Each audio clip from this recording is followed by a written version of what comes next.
these Malaysians, I have to say it again, they are greedy and selfish. Just like what they are doing to our forest. They are getting timbers, logging, and all this. And what are they doing for us?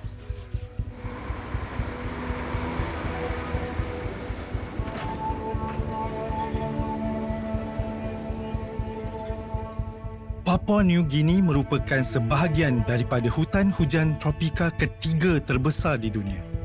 Ekosistem ini amat penting untuk mengurangkan perubahan iklim. Ia salah satu kawasan biodiversiti tertinggi di dunia dan terkenal dengan kepelbagaian luar biasa spesies haiwan dan tumbuhan, kebanyakannya endemik.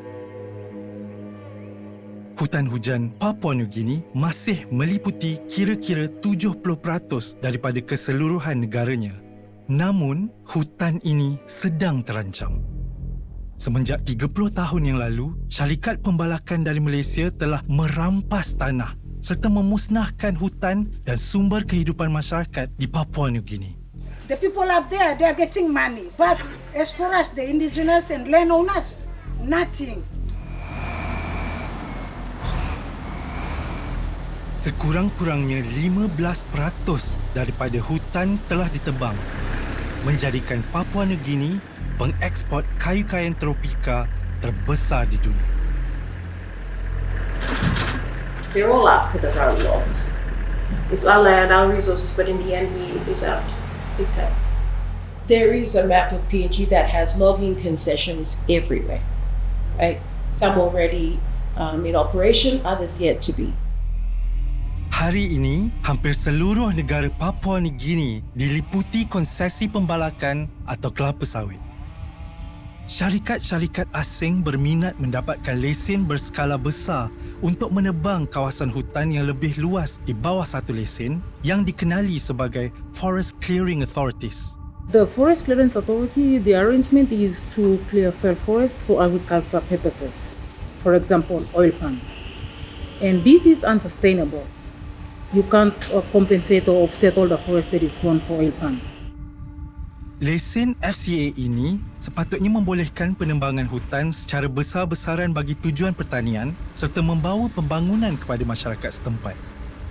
Sebaliknya, lesen FCA sering disalahgunakan untuk menebang habis kawasan hutan hujan yang luas tanpa sebarang bukti kukuh adanya pembangunan pertanian.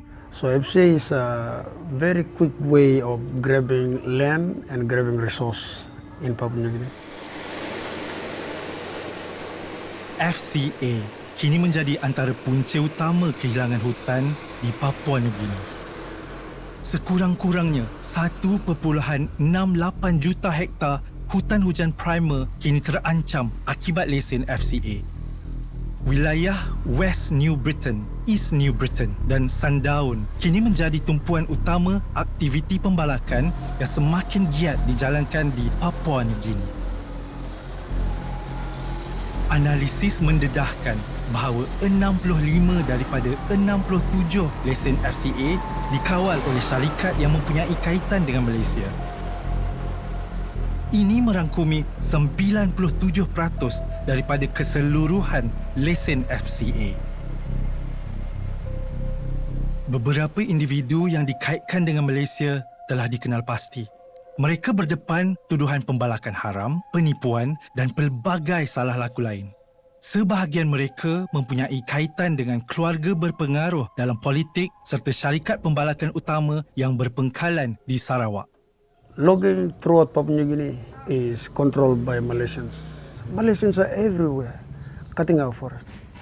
They act as if they own the forest, but they don't own the forest. Lesen FCA sering dikaitkan dengan pencabulan hak asasi manusia, termasuklah penafian hak tanah adat, ugutan oleh pihak polis, keganasan serta kerosakan alam sekitar. And not only environmental damage, but social impacts as well. In terms of violating people's rights, in terms of little benefits going down to the people. And all those calculation of benefits are based on the old Forestry Act. The Forestry Act is old and it's not sustainable. It's already 30 years old, it has to be reviewed. Time you sign, you bakar here. Time you put the hand mark, And you bakar mendesla you you come to know. They bribe the landowners. These Asian loggers, the Malaysians, they will go into the villages, look for the chief or the clan leader, and then they will get him to sign a one-page form. All they need is the signature of the clan leader, and then that will open doors for them to bring all the machinery into the land, into the forest. They agree to development, but not knowing the extent of what they're signing off their land for. After 10, 15 years, then they realize, oh, I shouldn't have done that. The Free, Prior, Informed Consent FPIC is a missing piece in the whole process. Selalunya, pembinaan infrastruktur seperti jalan raya dan sekolah di kampung dijanjikan sebagai balasan. Tetapi pada hakikatnya, tiada manfaat yang benar-benar lestari untuk masyarakat peribumi. Well, teachers in staff good, no good pla school, no good pla house, good over something. Plan is something we all company in making good me pla. Kind of say me pla to one is something. Company must are me pla na making good pla house pla me pla good pla wara good something me pla to I must make him. So now with me pla staff em look at to something come up na me pla in a mas. Plus la company making lo me pla. And make you say me pla slave blow. So was lo pla slave lo me pla no me pla come up slave blow. Aktiviti seperti ini sering berlaku di atas tanah adat, sekaligus menjejaskan hak serta sumber rezeki masyarakat pribumi. Tahap ketelusan masih rendah dengan data utama seperti lokasi dan hasil komoditi sukar diakses. Setakat tahun 2024, kayu balak daripada akaun FCA merangkumi 1/3 daripada jumlah ekspor kayu balak Papua Nugini. Sebanyak 90% kayu balak dari Papua Nugini dieksport ke negara China untuk diproses sebelum dihantar ke pasaran lain. So if this ship is going to load 20,000 cubic meters at 1,000 kina per cubic meter, that's a 20 million kina gross revenue for the company. How much of that 20 million kina goes to the landowners? Going into the forest areas, to the resource area, you will hardly see people's living standards improve. Hak pemilik tanah mesti dihormati. If any Malaysian you want to come and take over any permit and anything to do with the land, it's best that the roundtable discussion must always and foremost give prominence to the landowners.